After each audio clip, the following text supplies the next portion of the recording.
You're listening to RIAcast, a podcast of the Southwest Florida Real Estate Investment Association. RIAcast brings together a variety of real estate entrepreneurs from all over the world to share tips and ideas. The core purpose of the Southwest Florida RIA is to help members become more profitable and successful through networking, education, and empowerment.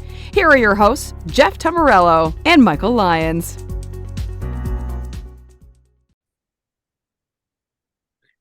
I am Jeff Tamburello, one of the directors of the Southwest Florida RIA, joined by Mike Lyons, the other director of the Southwest Florida RIA, and we have James Fink here, who is a real estate investor. He's going to be the speaker at the luncheon. Had properties in the Keys, has properties here. Thought it'd be fun to talk about how he built a portfolio in particularly the Keys, which is, it's a totally different market than what we are here. Yeah. And it still is today. I mean, this was in the late 90s, early 2000s. So a long time ago, I was able to ride that wave before the crash. And luckily, I was smart enough, I guess, to see the crash coming. And so I pretty much liquidated everything, sold everything, and moved back up here. But down there, it's, not only just a different market, but the housing is different. Not a lot of concrete buildings. Like a lot of those houses are stick built. I like the duplexes, and I call them duplexes because you got an upstairs and a downstairs unit. You got two separate units that you could rent out or live in one side and rent the other side out. And that's what I did when I first started, because I was a kid when I first started. But they're illegal. They're non-conforming. So you're not supposed to have any living space in the downstairs. But there was a judge, I think his name was Payne. He made a ruling that anything that was built, I believe it was before 79, was technically grandfathered in. And if you looked at the tax rolls and they were actually taxing you on that downstairs as living space, they would not be able to take you to court and make you rip it out, or they couldn't fine you. But if you had a newer house, that was built and it was only 5 years old and it was supposed to be storage, and you put a bathroom and a kitchen and everything in there, you were going to have to rip it out. And so that's what I learned that, and I started looking for those types of properties that had an upstairs and a downstairs. And like I had several properties that had either a 2 or 3 bedroom upstairs and had a 1 bedroom, like just a little apartment downstairs. Because remember, these were initially built to be storage units. And so, just so Wild West, even down there, even then. I mean, this is only 20, 30 years ago, but like I had a guy who came in and rented one of the downstairs units. And it was on the water. I tried to buy everything on the water if I could. And so it had a nice seawall and everything there for a boat. And he comes in, and mostly I rented to military, because I had a big advantage that we had a large military presence down there. They got an allowance every month. And so I never had to worry about tips being slow and, the other excuses that you typically get from a lot of tenants. And so this particular guy was a carpenter. So it was a little bit out of my normal wheelhouse. And he rented one of those small 1 bedroom, apartments, if you will, right on the water. And he's like, "Man, I love this. Got a, place for my boat. Can I keep my boat here?" And I said, "Yeah, sure. No problem." I didn't think to ask him what his boat was. I didn't think it would be, very much. And he pays me all in 20s, first, last, and security. So he hands me $3,000 in 20s. And so I said, well, it's a little suspicious, but, he's a carpenter. Maybe people are paying him in 20s. Then the next day he shows up with his boat, and turns out to be, I think it was a 36 Midnight Express with twin 250s on it. And had a little bit of a better idea what this guy might have been doing for a living. And then a couple days later, a neighbor called me on the other side of the canal. He says, your new guy is, I noticed he's leaving at like 6 o'clock at night. And I'm thinking, okay, he's going night fishing. But then I noticed there aren't any rods on the boat. And then he said, then I got up to, take a leak in the middle of the night. And it was like 4 o'clock in the morning. I noticed he was coming back. And he said, so I kind of tried to pay attention. He said, the last couple of weeks, he's done at least 4 or 5 runs. And I said, oh, well, yeah, that doesn't surprise me too much. He said, well, I just thought I'd let you know. And then the first came along, and he didn't pay rent.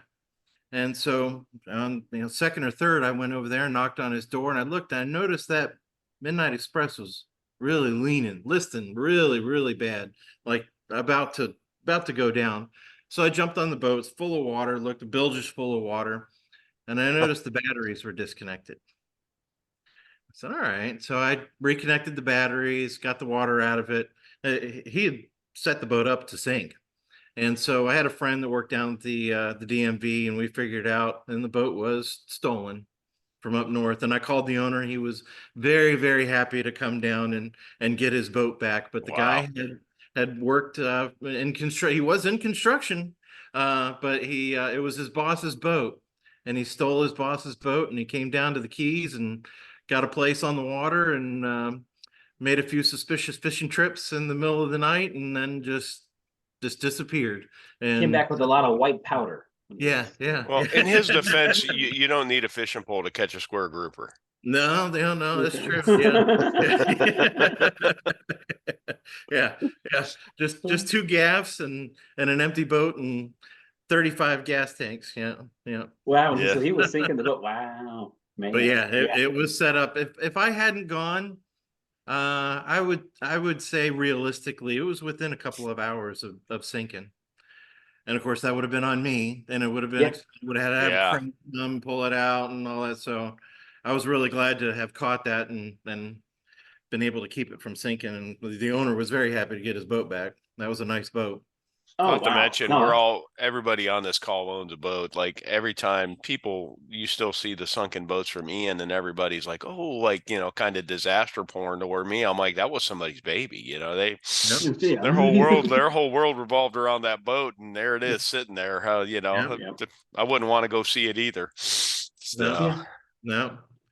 Man. Yeah, recovery is very expensive, but yeah, it was a good time. And things were I rode that gray line for several years, and I had several properties that I improved, and then I bought, and that I improved, and of course, no permits.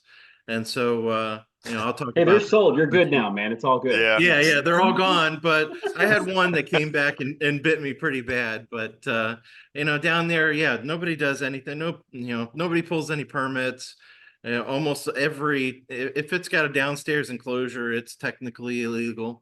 And they can't do much about it, and they get rebuilt. I ended up learning how to do plumbing and electrical and everything because they got flooded with the hurricanes, and then you couldn't go get a permit to get it rebuilt. So I learned how to hang drywall and replace cabinets and toilets, and just about anything with a house I can do it because of that. Sure. Yeah, that's the best way to learn it, man. Coming soon to Southwest Florida. No, 100%. I'm waiting for somebody in our local government to go down and look at how much fun the Rogo system is and stick that on us. Yeah. So there was so much done. I got attacked, I would say, by contractors that weren't contractors per se, to do a bunch of work right after the hurricane. And that in many cases permits were never pulled because it was a free for all. They didn't have the manpower to oversee all that was being done. It's just impossible.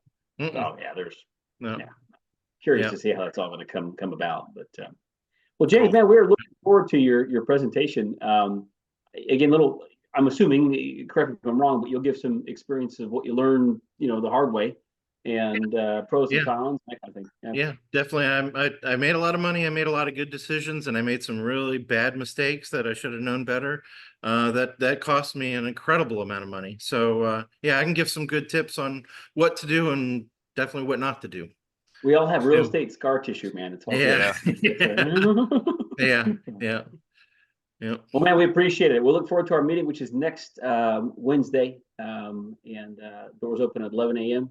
Three Fishermen in Norfolk Myers. So if the wind will lay down, I'm rolling up on the boat to this one. Nice. Well, you should, man. That'd be awesome. Yeah. We'll definitely be there. All right. Look forward to it. Yep. Thanks, man. Yep. This concludes this edition of RIAcast. Be sure to subscribe to receive our next episode. You can also subscribe at our website, www.swflreia.com. See you at a meeting soon. Please let us know if you have a suggestion for a future episode.